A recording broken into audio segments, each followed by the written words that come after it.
Okay, good morning. Good morning and welcome. So we'll pray and get into today's class. Do we have the mic over here? Okay, if you have the mic, then let us please pray. Anyone, can you read out?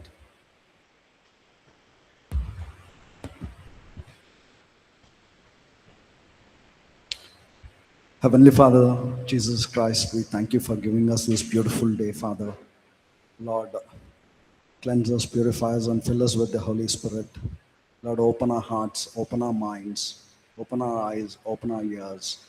Lord, I give the entire class and also ma'am into your hands.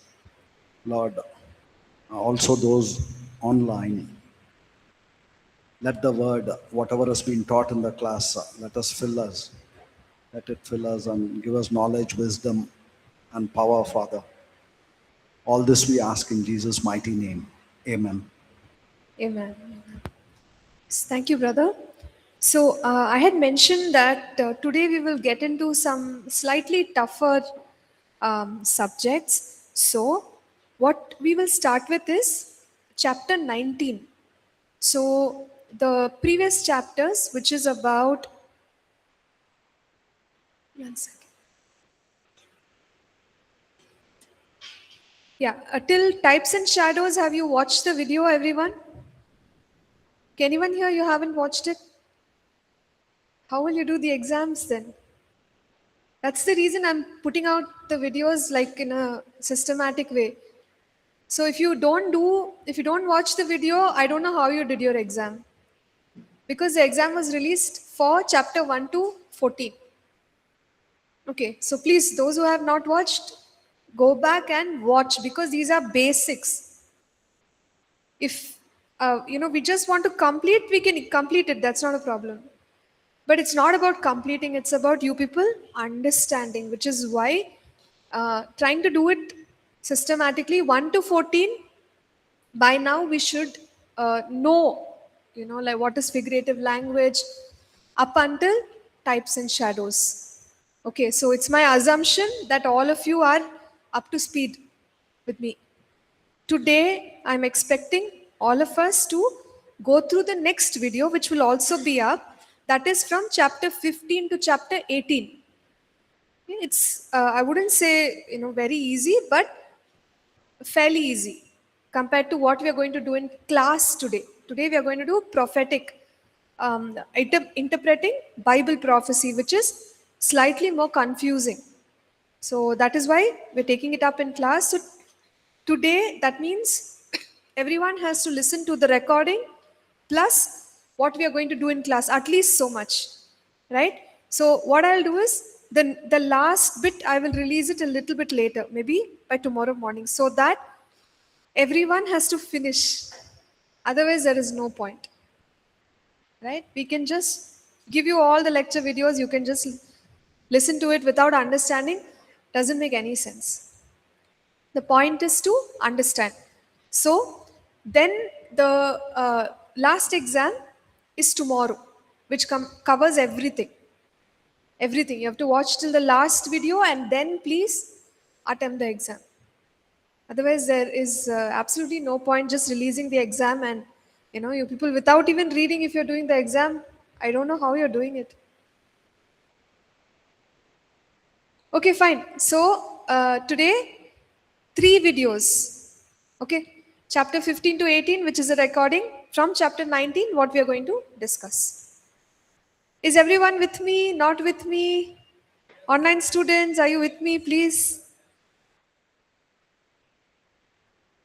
Okay, great. Yeah, great to see all those thumbs ups.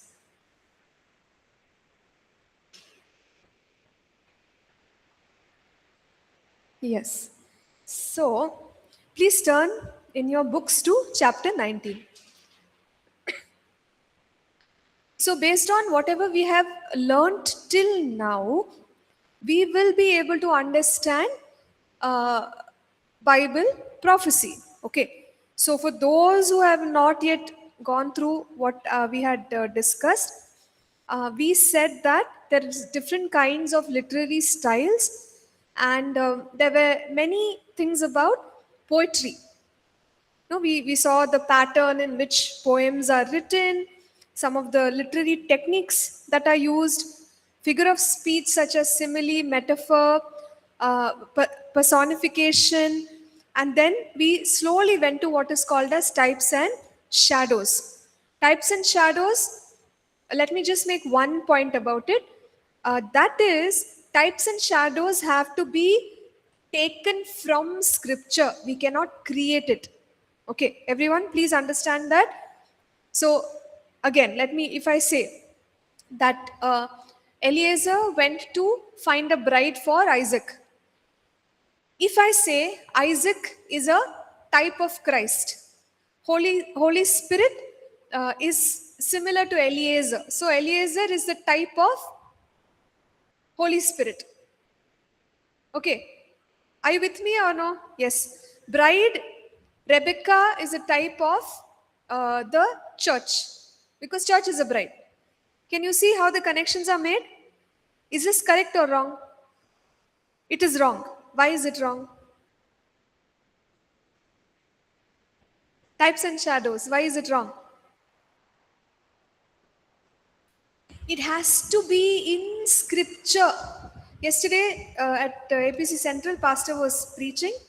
He said from I think 1 Corinthians 15. He said Christ is the last Adam.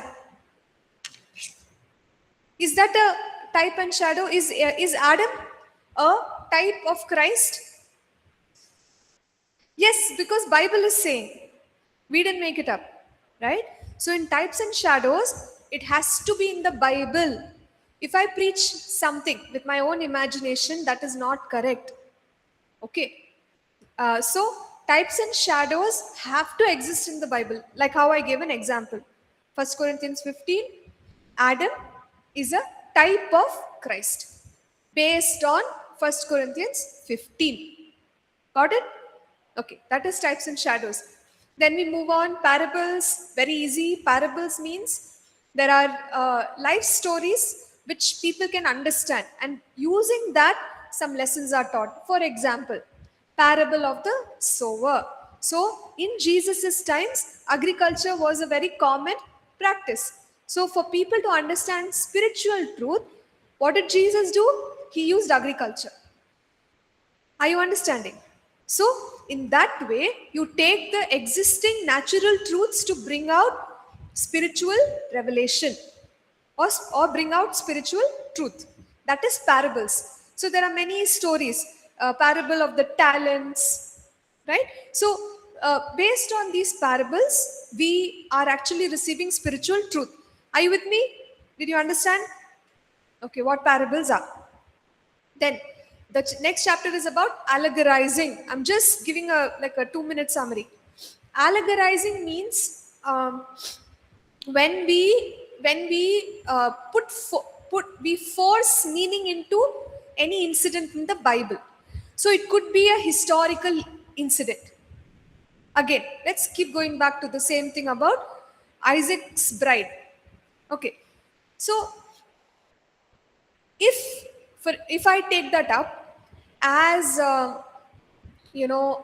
same thing, like Abraham is a type of the father, Isaac is Christ, Rebecca is bride, which is the church, and Eliezer is Holy Spirit. I made up my own story, but it's just a historical incident. Basically, Abraham sent Eliezer to bring a bride for Isaac, but imposing or forcing a meaning which does not exist is called as allegorizing. Understood? That is an error in Bible interpretation. Allegorizing is a big mistake. Never allegorize. So, how can I treat this story? I can treat this story to gain lessons out of it. So, these things have happened, that's true. So, what lesson can I gain? Sometimes God orchestrates circumstances and he leads us to the right person. Yes or no? That's a lesson. So we leave it at that. That would be the most natural lesson that we can gain from this incident. But if you add more things, then that becomes a problem. Are you with me? Okay, let me just quickly give one more example because I'm not sure if you all have gone through the lecture video. The next one is we see that David, before he went and fought Goliath, he takes 5 smooth stones. Okay, now the right way of looking at this is what lessons can we draw naturally from this incident? There is a young boy, David, who is brave enough, courageous enough to fight a giant. So, lesson learned, we should be brave. David went with faith in God. He said, who is this uncircumcised Philistine who comes against the armies of God? So, lesson 2, I need to, or we need to have faith in God, which gives us courage to overcome our giants. Good. Such lessons are okay. Now, what is allegorizing? Forcing meaning. So, if we say, for example, David took 5 stones before he went and fought his Goliath. Now, if I name the 5 stones, if I say, okay, one stone is prayer, second stone is spiritual warfare, third stone is fasting, fourth stone is worship, fifth stone is reading the Bible. Sounds very good, but what am I doing? What am I doing? Allegorizing. Is it correct? It's not. Why? Because it's coming out of personal opinion, personal, you could say imagination. Basically, that's my way of looking at it. Now, some other people can say, 5 stones are different. One stone is name of Jesus. I just pulled something from the spiritual warfare notes. One stone is name of Jesus, one stone is blood of Jesus, one stone is declaration. Can you see? It will be changing, which is not correct. So even if we are going to say something like this, it's better to say that, I'm just saying it the way I want to. This is not correct Bible interpretation. But the problem is it will confuse people. So better not to allegorize. If you go to that chapter, allegorizing, see, it's a very important chapter. That's why I'm just, telling you all. Before Pastor has written that chapter, allegorizing, he has written there, thou shalt not allegorize. Like 11th commandment. You have 10 commandments. It's not actually 11th commandment, but like we are just saying, all Bible students, please do not allegorize. It is a big interpretation mistake. Are you with me? Okay. So now understood allegorizing? Okay, great. So that is the major chapter there. And then, of course, there is the next chapter, which is about connecting unrelated phrases. So in the Bible, what we see is it is good to cross reference. Okay. So cross reference means we take 2 passages and we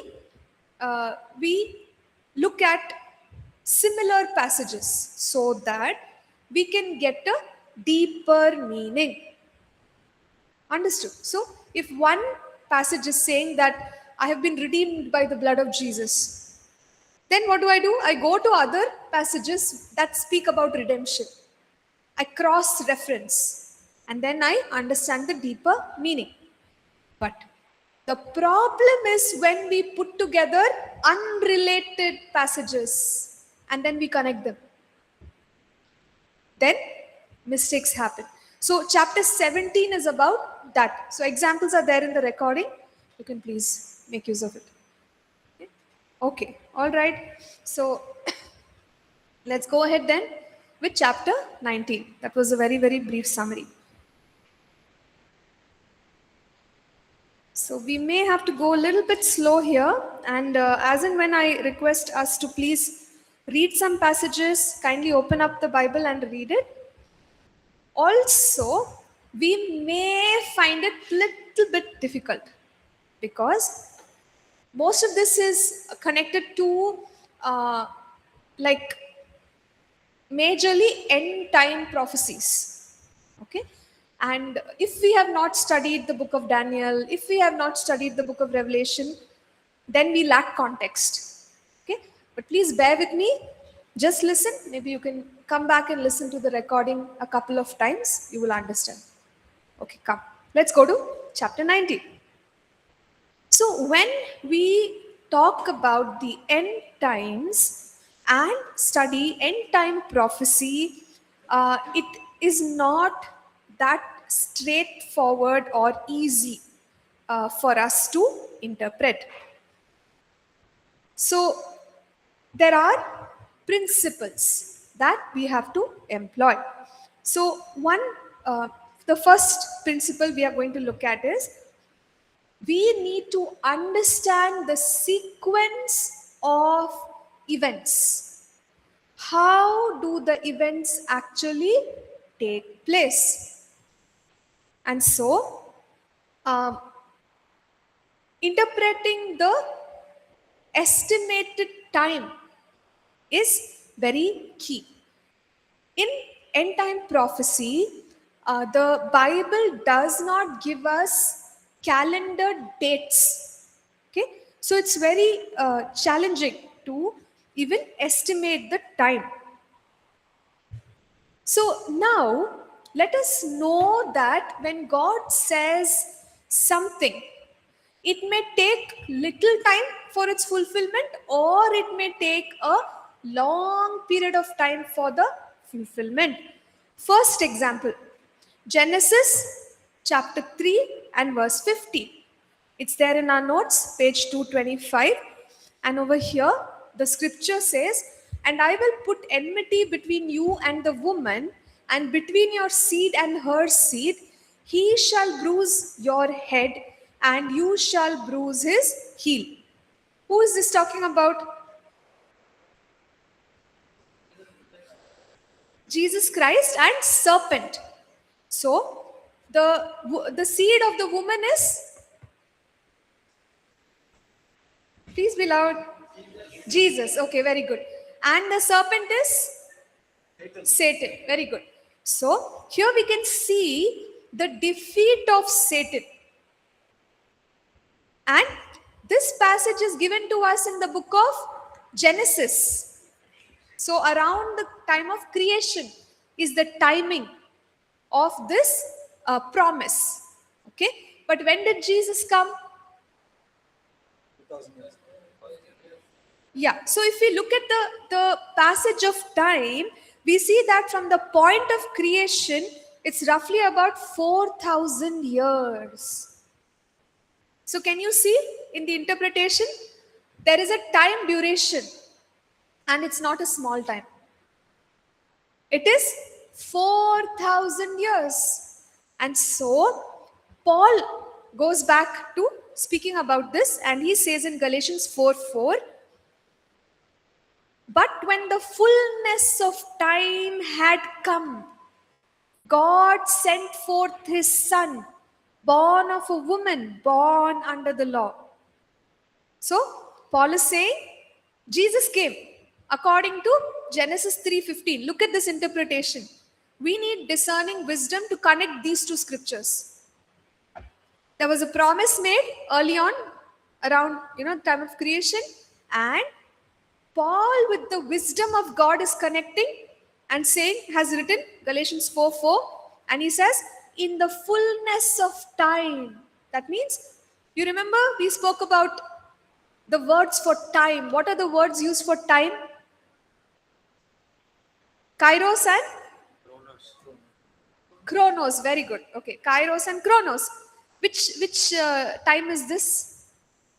In the fullness of Chronos or Kairos? I can only hear Ross. What comes before that? Is it a Kairos or Chronos? Okay, online students, is that Kairos? Chronos? Kairos one. Appointed time. Okay, fine. I heard somebody say something. It is Kairos. Appointed time is Kairos. Okay, so for one this prophetic word, timeline is 4,000 years. So, can you see how challenging it is to interpret prophecy and sequence of events and time? It's very hard to exactly estimate. So, let's move on. The next one here, Isaiah chapter 9, verses 6 and 7. Can someone read it out, please? For unto us a child is born, unto us a son is given, and the government will be upon his shoulder, and his name will be called Wonderful, Counselor, Mighty God, Everlasting Father, Prince of Peace. Of the increase of his government and peace, there will be no end upon the throne of David and over his kingdom, to order it and establish it, and judgment and justice from that time forward, even forever. The zeal of the Lord of hosts will perform this. Amen. Man, thank you, brother.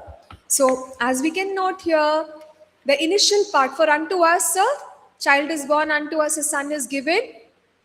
When did that happen? Little quickly. When did it happen? Unto us a child is born. 2000 years back. Yeah, 2000 years back, or you could say 4000 years from creation. Okay? But we have another statement there. The government shall be upon his shoulders. But they crucified Jesus. Where is the government on his shoulders? Same verse 6, verse 7. So, what is the sequence or the timeline of interpretation when we interpret? So, this is a very interesting passage. We call this prophetic foreshortening. It is not mentioned here, but what it means is one part belongs to one time, another part belongs to another time. Understood? One is the birth of Jesus, next is the millennial rule and reign of Jesus Christ. In two verses, the time zone is completely different. It has to be interpreted in the right way. Got it, everyone? But if we held on to the government shall be upon his shoulders, and then we see Jesus is crucified, it creates confusion. Then people will be like, why was he crucified then? He's supposed to be a political leader. See, that's the wrong interpretation. So we can see here two separate time zones. Understood? Okay, great. So in one passage, there are two separate time zones. So we can, further go on and talk about Isaiah 65, verses 17 through 25. This is also on page 226. So here we see that there is a mention from verse 17 to 19 about new heavens and new earth, and in verses 20 to 25 it speaks about the millennial rule and reign of Christ. But what is the order? Is it the new heavens and the new earth first, or the millennial rule and reign of Christ first? Yes, so the millennial rule and reign of Christ comes first.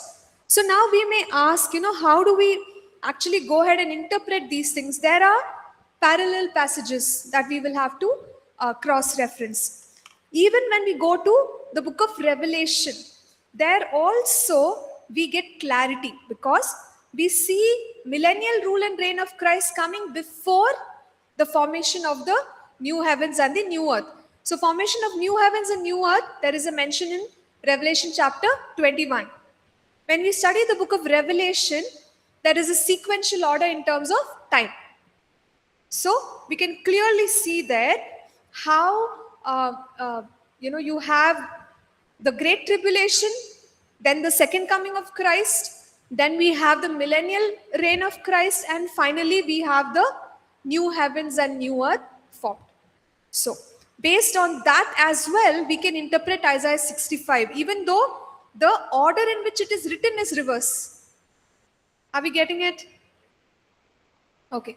So it's mentioned as if new heaven and new earth is first, but it's actually the other way. Millennial reign comes first, then the formation of the new heavens and the new earth. Okay, so interpreting that Isaiah 65 passage requires some knowledge of other passages, and I have only referred to the book of Revelation. More scriptures are there in our notes, so we could look at that. So, in this way, we can find out the actual order or sequence of these events. Now, let's go on to prophetic imagery. So, what did we speak about till now? Okay, prophetic sequence of events. Now, prophetic imagery. So, if we have gone through the discussion earlier, about figurative language, it's going to help us now, because some language in the Bible is literal, some is figurative.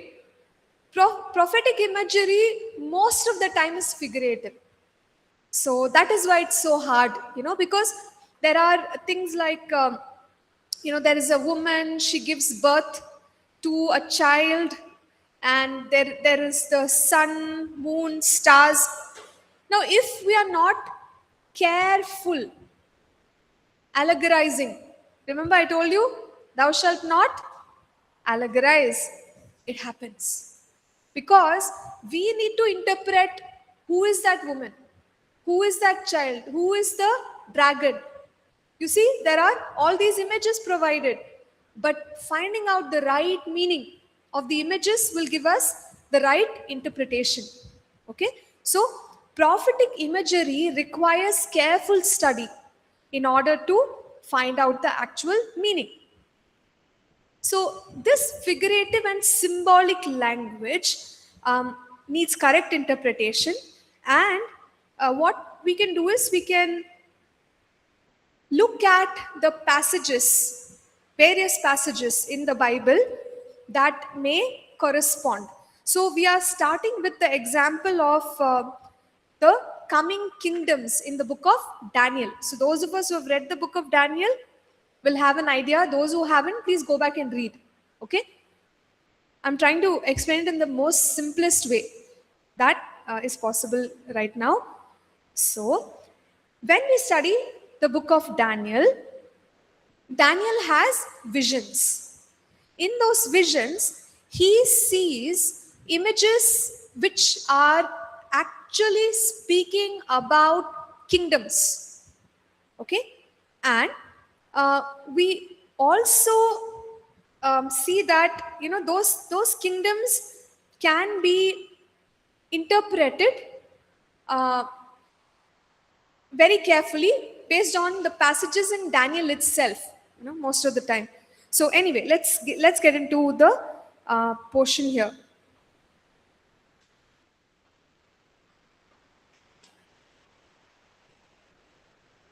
So there are 4 chapters of the book of Daniel that we would need to read.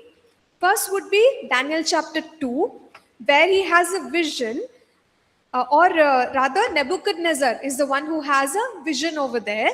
And even in his vision, he sees the sort of fall and rise of kingdoms. Okay? Then Daniel has a vision, and in that vision, this is Daniel chapter 7, he sees beasts or animals. Okay, and then we move on, and we notice other visions that he has, that is in chapter 8, chapter 9, and chapter 11. Here he sees animals. We'll call the previous vision with beasts. So firstly I said Nebuchadnezzar had a vision and dream, and this happened in Daniel chapter 2. And then we have Daniel having a vision in chapter 7 where he sees beasts. And then Daniel 8, 9, 11 where he sees animals.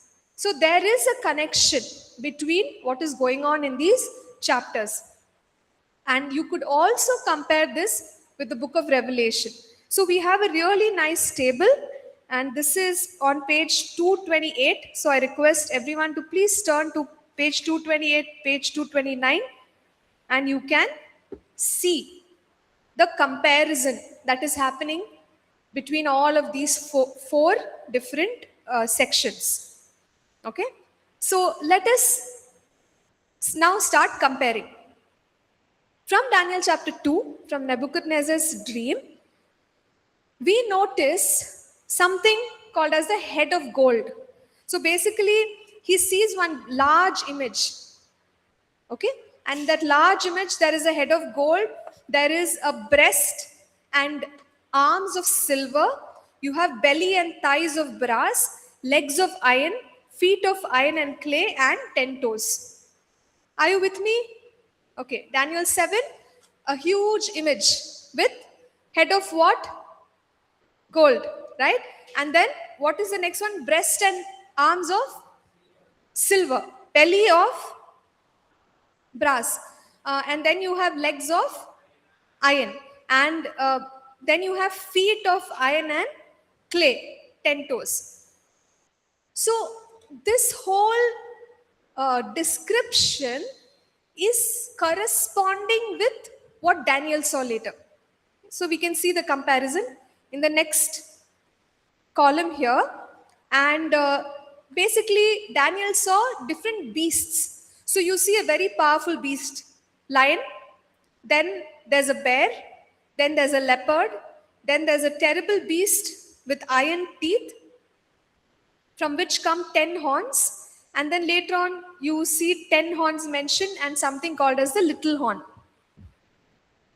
So these things are corresponding. If you can look at the head of gold, it's corresponding to the lion. Something powerful. Can you make out? So initially it's very powerful, and then it's kind of becoming slightly less powerful. We can't say weak, but not as powerful as the previous picture. So basically what he was trying to say is there are empires, okay, that are ruling and reigning related to the life of Israel, and these empires change over time. So that's what God was trying to reveal to the people. So Nebuchadnezzar also saw the same thing. So the first empire, or the very powerful empire, was the Babylonian empire. After the Babylonian empire came the Medo-Persian empire, after which came the Grecian empire, followed by the Roman empire, right? So this Roman empire, we see that in the times, in the older times, it was a very strong kind of united empire.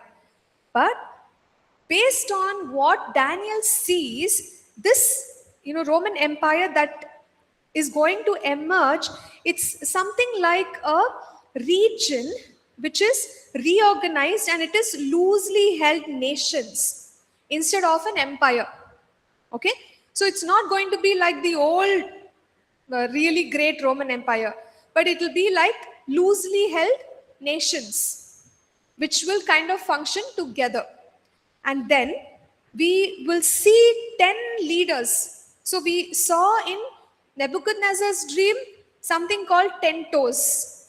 In Daniel's vision, 10 horns. Okay, so Revelation also speaks about it, and we can understand that this is referring to 10 leaders arising out of the region of iron mixed with clay, which is nothing but the Roman Empire. Loosely held nations. So 10 leaders are going to emerge from it. And then we could say, in Daniel 7, there's a mention of a little horn. And this horn speaks. So what is the meaning of this little horn? We can compare it with what he saw in another vision, Daniel 8, 9 and 11, and even 12. So he sees this particular person rising up, the little horn, and exerting influence toward the glorious land.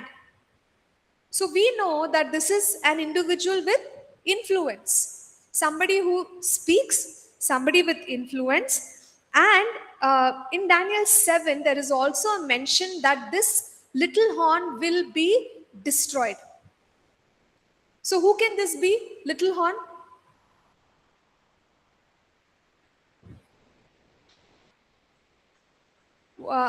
Sorry, I'm not able to get what you're saying. Who is the little horn?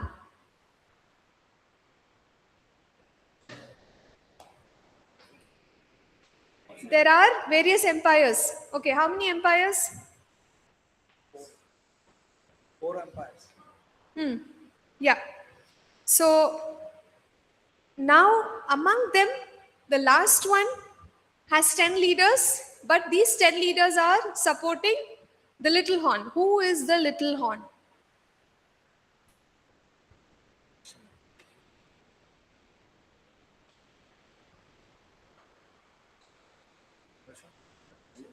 Anyone online? Yes. All come out of Christian Leaders Conference on the End Times. By now we should know. Yeah? So this is referring to the Antichrist. So people ask, where is he going to come from?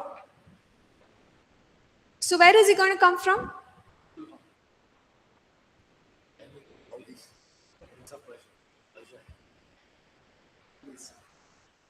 Yes. You guys, are you all understanding, not understanding? Should we change our strategy? Sister from the Middle East. So we could give a more precise answer, brother. Where is the Antichrist going to emerge from? That's the question.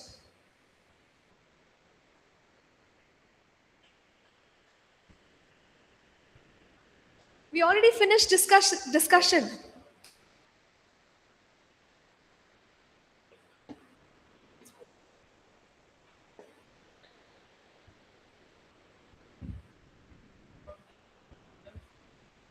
Yes, so the answer should be from one of those 10 nations that which will form the current so-called Roman, loosely connected Roman Empire. See, it's not like the Roman Empire which used to exist, but in that region we will have the unitedness of 10 nations. So it could be the Antichrist can be from any one of those 10 nations. So that's why when people take a guess and they say, oh, Antichrist will be from this, nation of the previous Roman Empire, it could be right. It just has to be from those 10 nations who are from the regions of the earlier Roman Empire. Got it? So if somebody says Antichrist, I'm just saying, okay, Antichrist will be from India. Will you accept that? Why? Faster, guys. Not mentioned in scripture. Yeah, it is not part of the Roman Empire. Got it? So we have to go by that regional sort of, we say that from that region. Okay? The nations which are in those regions, 10 of them, from there only the Antichrist will come. So even though Daniel 2 is kind of hard for us to understand, similarly the visions of Daniel about the beasts as well as the animals, when we connect them, all of them are saying the same thing. So it's not that complicated. So for prophetic imagery, particularly concerning the end times, it is important to cross-reference correctly. Okay? Then we can get the meaning easily. Now, if I don't do that, if I just take a standalone passage and I start to say something about it, what is that called? Just take any passage, just one passage, and start saying, interpreting it however I like. What is the technical term? No, not even allegorizing. One more. You'll remember proof texting. Yeah. So you just start to say things out of context. So that shouldn't be done. So we have to rightly cross-reference it, and we need to be able to pull out the meaning. So are we good with this? Okay. So the latter portions of all of these passages also speak about the millennial rule and reign of Christ. So when we connect um, what is said in Daniel to what is said in the book of Revelation. So basically, millennial rule in the book of Revelation is found in Revelation chapter 20. So we get a connection. And so based on that, we can get the full picture. Okay? And followed by the millennial rule and reign of Christ, we have a mention about the great white throne judgment. Okay, so can anybody tell me what am I trying to say right now? So what is the moral of the story? The last 20 minutes.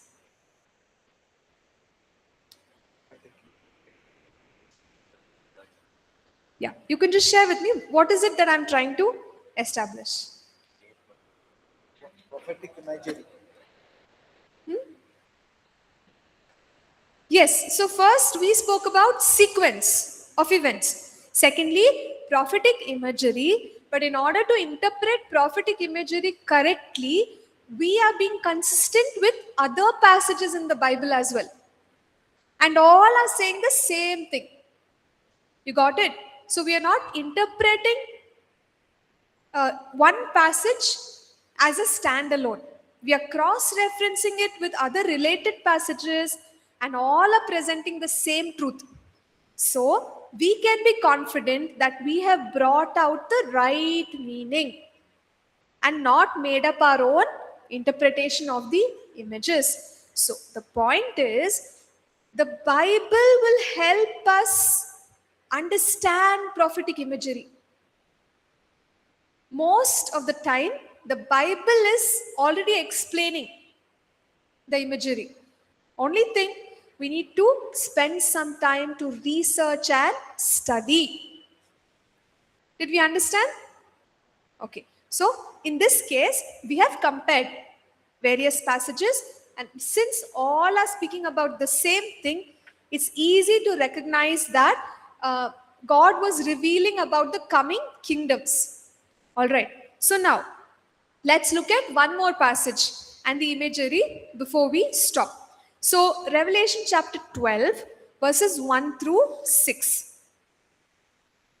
So, this is the passage that I mentioned earlier, where you have, a woman, a male child, and a dragon, the main characters over here. So, we need to find out what that image stands for. So, can one of us read quickly verse 1 to 6? A great sign appeared in heaven, a woman clothed with the sun, with the moon under her feet, and a crown of 12 stars on her head. She was pregnant and cried out in pain as she was about to give birth. Then another sign appeared in heaven, an enormous red dragon with 7 heads and 10 horns, and 7 crowns on its heads. Its tail swept a third of the stars out of the sky and flung them into the earth. The dragon stood in front of the woman who was about to give birth, so that it might devour her child the moment he was born. She gave birth to a son, a male child, who will rule all the nations with an iron scepter. And her child was snatched up to God and to his throne. The women fled into the wilderness to a place prepared for her by God, where she might be taken care of for 1260 days. Amen. Okay. So, we can see that there is a woman who is birthing a what child? Male child. Male child. Okay. And who is opposing that woman? Dragon. The dragon. Okay, good. Then we see that finally the woman fled into the wilderness where she has a place prepared by God. Now, what are the characteristics of this male child? In verse 5, it says, who was to rule all nations with a rod of iron. and her child was caught up to God and his throne. So, who is this child? See, we have to interpret like Bible interpreters. So, based on another passage in the Bible, and that is Revelation 2, verse 27, there also the Bible says, he shall rule with a rod of iron. So, then can we connect who is this person? Jesus, right? So, we need to be clear. Again, Revelation 19:15, it says, himself will rule with a rod of iron.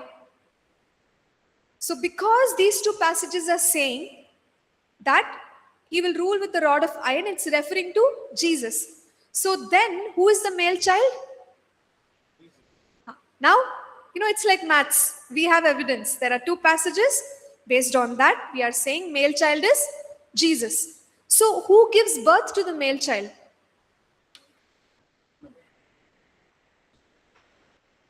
Woman, right? Who could be this woman?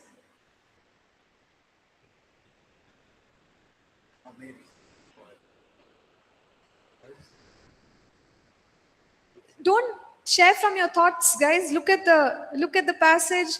Can you figure out other passages from the Bible? That I'm just trying to get you to think. Are there any passages from the Bible which are connected to help us know this Genesis woman? 3. Genesis 3. Okay, why? Because it says the Seed of the seed woman. of the woman shall crush the serpent's head while you bruise. Okay, so the seed of the woman would refer to mankind, right? So we've already established mankind. I mean, in the sense, Jesus is born as a man first and then he ascended up into heaven. So that is kind of understood, but there's another meaning to this. So, who is the woman? We also see there, verse 6. Then the woman fled into the wilderness where she has a place prepared by God that they should feed her there 1260 days.